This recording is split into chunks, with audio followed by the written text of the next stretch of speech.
Aviation analyst Alex Macheras is joining us from London. Alex, airlines already weigh baggage with certain specific weight limits. Should airlines also be weighing passengers?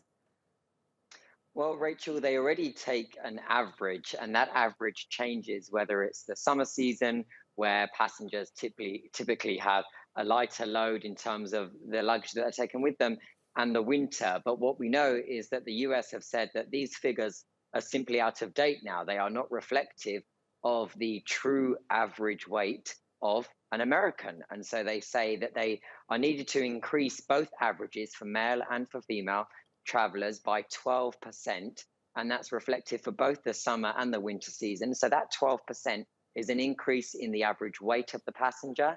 And then, of course, the average bag that that passenger is traveling with. These are not true figures, but this is how the aircraft calculates the average weight and balance for certain routes. Some routes where you know you're going to really cold climates, that average is a little higher because you know that you're typically wearing more. And on the lighter, perhaps the Hawaii routes, well, they know that passengers are carrying some lighter garments, and therefore it's a light balance required.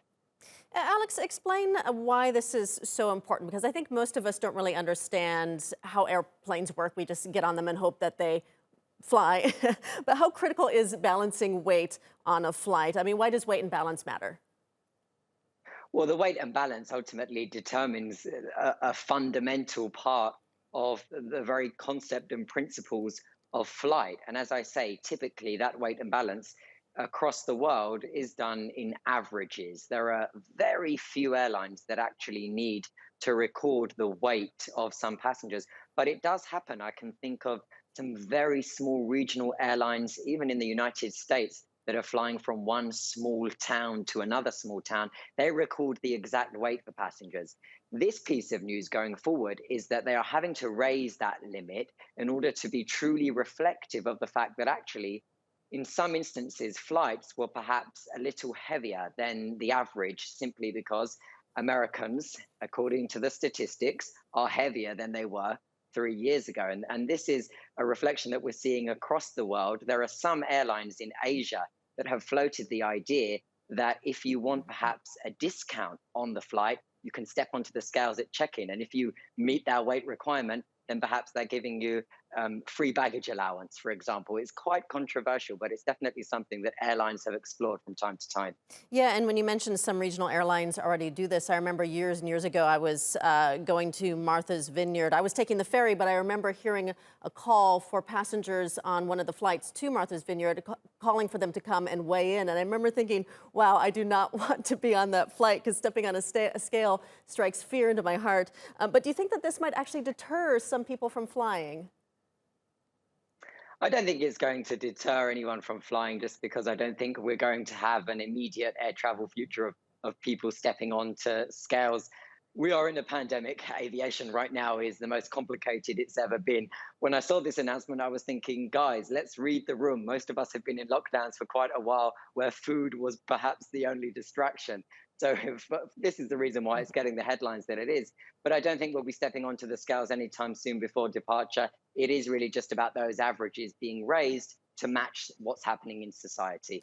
Yeah, and if this were to become a reality, I mean, there are a whole range of issues that come with it, public shaming, for example, and even longer wait times for check-in. I just came back from America on Monday, and the check-in process between the COVID test check and everything, it took so long. How can airlines manage this without creating an even more uncomfortable flying situation?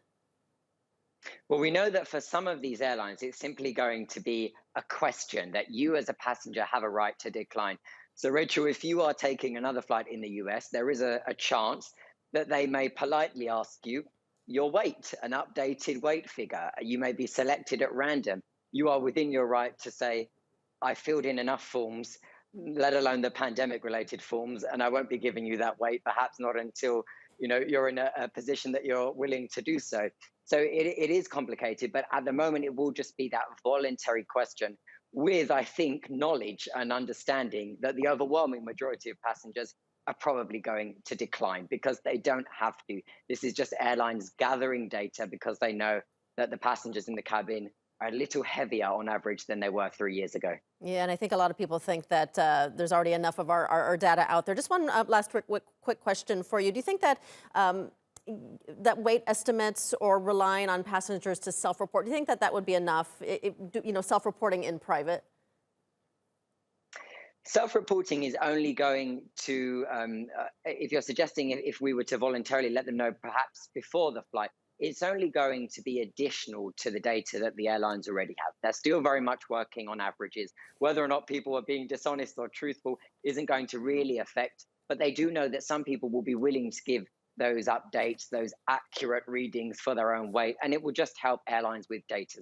Airlines are so data driven that this is just another chance for them to grab some real life numbers and number crunch those. But as I say, I think the expectation is the majority of people will be quite hesitant to take part in this. Yeah, I certainly agree with you there, Alex Macheras. Thank you so much for your time today.